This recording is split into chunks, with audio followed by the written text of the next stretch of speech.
BB851, turn right, heading 180. 14 Papa, turn right 245, report localizer established 27. Happy Monday, everyone. It's only been a few days, but I thought, why not bring back the Aviation News recap videos, if you will, that you've been enjoying throughout this week.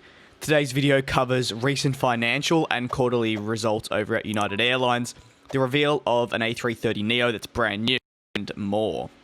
I begin today's proceedings, though, with the focus centering in on the results recently posted over at United Airlines.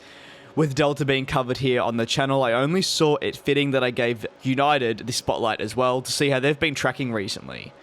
United began their press release by noting that their revenue performance, while down from the previous year due to the difficult environment, will still see their revenue results become better than their current competitors. They said that their total revenue is down 26%, with loyalty revenue being down 45%. Cargo revenue is up, however their passenger unit revenue is down 47%. United CEO Scott Kirby commented in on the quarterly statement, saying, having successfully executed our initial crisis strategy, we're ready to turn the page on 7 months that have been dedicated to developing and implementing extraordinary and often painful measures, like furloughing 13,000 team members to survive the worst financial crisis in aviation history. The airline further reported an adjusted net losses of US $2.4 billion. However, despite all this, its liquidity at this point in time is quite good, with US $19.4 billion in liquidity at the end of the third quarter. This was helped through adjustments to their business overall and the lease back of their aircraft that they deemed no longer required for their operations. Finally, Kirby added, even though the negative impact of will persist in the near term, we are now focused on positioning the airline for a strong recovery that will allow United to bring our furloughed employees back to work and emerge as the global leader in aviation. Uganda Airlines saw their absolutely stunning Airbus A330neo rolled out with their livery in the past week, and as I discussed over on my Twitter, the livery is majestic, but also reminds me a tad of Nando's, especially with the logo centered on the tail. The airline has noted that their first A330neo will be delivered to them in December of 2020 and will be deployed on services to the likes of Dubai, London, Mumbai, and Guangzhou. Now, that could very well be subject to change given the current global pandemic preventing international services from operating, especially for tourism purposes. The airline has an order for just 2 of the A330-800neos, and the order is quite a big one, not in the sense of units, but just what it means, especially as the -800neo has been the type which has been less favoured by customers over time, with questions arising of whether demand would truly ever pick up for the smaller A330neo.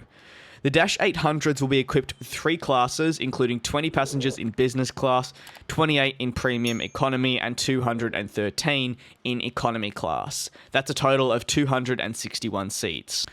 Jet Airways were last talked about here on the channel in 2019, and they are seemingly coming back after well over a year of uncertainty and many people just assuming they were no more.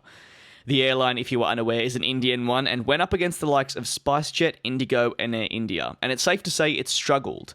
With competition from new low-cost carriers, it meant they were really unable to get a grip on the market and offer customers what they were after: low-cost services offering the same type of product. Well, not necessarily, but you understand what I mean when I say a full-service airline for a raised fee was not something that was essentially achievable in the Indian market. This is why we've seen the likes of Indigo and SpiceJet thrive, whereas your full-service carriers like the likes of Air India, and I guess you could say the former, but now the current Jet Airways, struggled greatly. A consortium of investors won a bid last week to take over Jet Airways. By doing this, they officially become the new owners of the airline. It's a London-based financial advisory and asset management firm. What's also been noted, though, widely as that the pair do not have a background in aviation, as the new owners also include an Indian entrepreneur that is based in the UAE. They've said they'll invest US $136 million in Jet Airways over the next 5 years in a bid to resurge the airline and help it move forward in the right direction. We don't have much information on just how they move forward with exact aircraft, but the board member did an interview with CNBC-TV18 saying that they plan on still being a full-service airline, but they'll initially be restarting their operations domestically. What are your thoughts on any of the stories that I mentioned in this Aviation News Weekly? Don't hesitate to drop them in the comment section below. And as always, thank you very much for the continued support. Stay safe, and I will see you tomorrow for the next video. Bye.